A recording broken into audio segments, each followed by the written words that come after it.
ശ്രീരാമായ നമോ നമ. എല്ലാ ബന്ധുജനങ്ങൾക്കും നമസ്കാരം.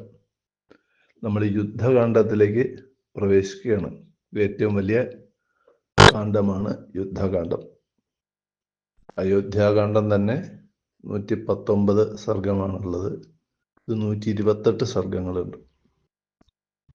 വളരെ വിശദമായ യുദ്ധവും പട്ടാഭിഷേകം വരെ ഇതിൽ പ്രകീർത്തിക്കപ്പെടുന്നു. യുദ്ധത്തിൻ്റെ പല ഘട്ടങ്ങളും അതിനെ തരണം ചെയ്ത കാര്യങ്ങളും ഒക്കെ. യുദ്ധത്തിന് മുമ്പ് പുറപ്പെടാൻ ആലോചിക്കുക, കടൽ എങ്ങനെ കിടക്കണം എന്ന് ആലോചിക്കണം മുതലാണ് ഇവിടെ തുടങ്ങുന്നത്. ഈ സർഗത്തിൻ്റെ പേര് ഹനുമൽ പ്രശംസ. ഹനുമാനെ പ്രശംസിക്കുകയാണ് ശ്രീരാമചന്ദ്രൻ. ഇത്രയും കാര്യങ്ങൾ അങ്ങനെ പറഞ്ഞപ്പോൾ ശ്രീരാമൻ ഹനുമാനോട് പറയുന്നു, ശ്രീരാമായ നമോ നമ. സീതാരാമഗുണാരാമ പുണ്യാരണ്യവാസിനോ വന്ദേ വിശുദ്ധ വിജ്ഞാനോ കവീശ്വരോ. ഹനുമാന്റെ വാക്യം കേട്ട് പ്രീതിയോടെ ശ്രീരാമചന്ദ്രൻ മറുപടി പറയുന്നു. ഈ ഭൂമിയിൽ ആർക്കും തന്നെ മനസ്സുകൊണ്ട് പോലും കഴിയാത്ത കാര്യങ്ങളാണ് ഹനുമാൻ ചെയ്തു വന്നിരിക്കുന്നത്.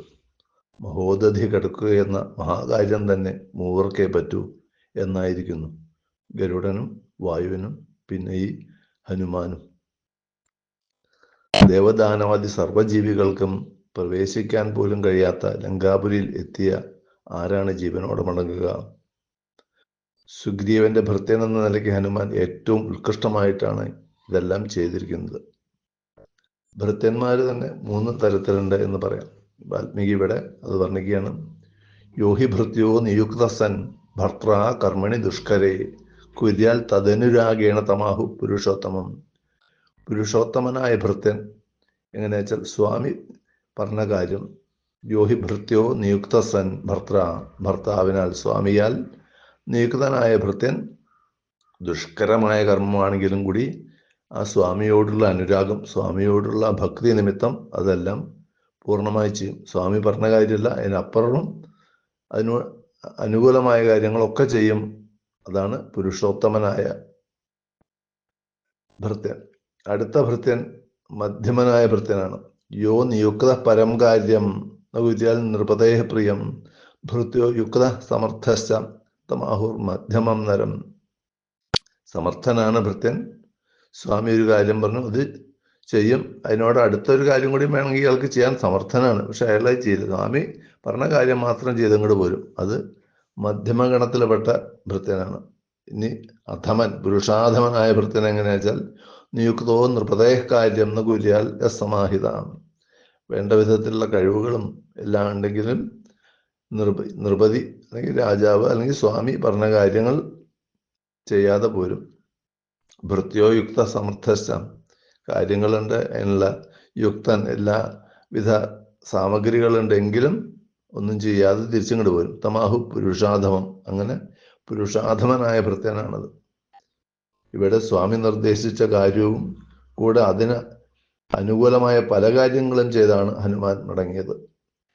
സീതയെ കണ്ടുപിടിക്കുക എന്നുള്ള ഒരു കാര്യം മാത്രമാണ് ഏൽപ്പിച്ചെങ്കിലും അതിനോടുകൂടി ചില ഭക്തന്മാരൊക്കെ പറയുന്നുണ്ട് 12 കാര്യങ്ങൾ ചെയ്തിട്ടാണ് ഹനുമാൻ മടങ്ങിയതെന്ന് പറയും. മൈനാകത്തിനെ സൗഹൃദം സ്ഥാപിക്കുക, സുരസയുടെ പരീക്ഷയിൽ ജയിക്കുക, പിന്നെ സിംഹികയെ കൊല്ലുക, പിന്നെ ലങ്കാലക്ഷ്മിയെ അവിടുന്ന് ലങ്കാലക്ഷ്മിക്ക് മോക്ഷം കൊടുക്കുക, ലങ്കാപുരി തന്നെ മുഴുവൻ രാത്രിയും പിന്നെ പകലും കണ്ടുപിടിച്ച് അതിനെ മുഴുവൻ അതിൻ്റെ ഓരോ മുക്കും മൂലയും മനസ്സിലാക്കുക, രാവണന്റെ ബലം മനസ്സിലാക്കുക, സീതാദേവിയെ കണ്ട് സീതാദേവിയെ മരണത്തിന് രക്ഷിക്കുക, സീതാദേവിയോട് സമാധാനം സന്ദേശം പറഞ്ഞ് ചൂടാമണി തിരിച്ചിങ്ങോട്ട് മേടിക്കുക, ലങ്ക തൻ്റെ ബലം കാണിക്കാൻ ലങ്കയുടെ 4/1 ഭാഗം കത്തിക്കുക, രാവണനോട് സന്ദേശം പറയുക, ഇങ്ങനെയെല്ലാം 10-12 കാര്യങ്ങൾ ചെയ്തിട്ടാണ് ഹനുമാൻ മടങ്ങിയത്. എന്നാൽ അവനവന്റെ നിലയ്ക്ക് കോട്ടം ഒന്നും വന്നില്ല. സുഗ്രീവൻ സന്തോഷിക്കുകയും ചെയ്തു. ശ്രീരാമൻ തുടരാണ്. ഞാൻ മാത്രമല്ല, മഹാബലനായ ഈ ലക്ഷ്മണനും സമ്പൂർണ്ണ രഘുവംശം തന്നെ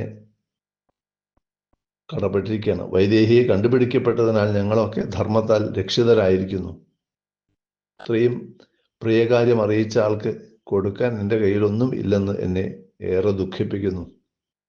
ഈ സമയത്ത് എനിക്ക് ചെയ്യാൻ കഴിയുന്നത് പരിശുങ്കം മാത്രമാണ്. പരിശുങ്കം എന്ന് പറഞ്ഞാൽ കെട്ടിപ്പിടിക്കുക. വളരെ സ്നേഹത്തോടു കൂടി കെട്ടിപ്പിടിക്കുമ്പോൾ ആ ഒരു ശ്രീരാമസ്വാമി ചെന്ന് ഹനുമാനെ കെട്ടിപ്പിടിക്കുകയാണ് പിന്നെ ചെയ്യുന്നത്. എന്തെന്നാൽ ഹനുമാൻ എനിക്ക് സർവസ്വഭൂതൻ തന്നെ, എൻ്റെ സർവസ്വമായി തീർന്നവനാണ് ഹനുമാൻ എന്ന് പറഞ്ഞുകൊണ്ട് സർവാംഗങ്ങളിലും പ്രീതി നിറഞ്ഞുകൊണ്ട് ശ്രീരാമചന്ദ്രൻ ഹനുമാനെ എങ്ങനെ പുണർന്നു. ഈ ഭാഗ്യം ആർക്കാണ് ഉണ്ടാവുക എന്ന് ഒരിക്കൽ ഭരതൻ പറയുന്നുണ്ട്. പിന്നെ ഒരു വേള ആലോചിച്ച ശേഷം സുഗ്രീവൻ കേൾക്കത്തക്ക വണ്ണം ശ്രീരാമചന്ദ്രൻ ഉറക്കെ പറഞ്ഞു, സീതയെ അന്വേഷിച്ചു കണ്ടെത്തുക എന്ന കാര്യം വേണ്ട വിധം പൂർത്തിയായിരിക്കുന്നു. പക്ഷേ കടലിന്റെ കാര്യം ആലോചിക്കുമ്പോൾ വീണ്ടും ഞാൻ ദുഃഖത്തിൽ ആഴുന്നു.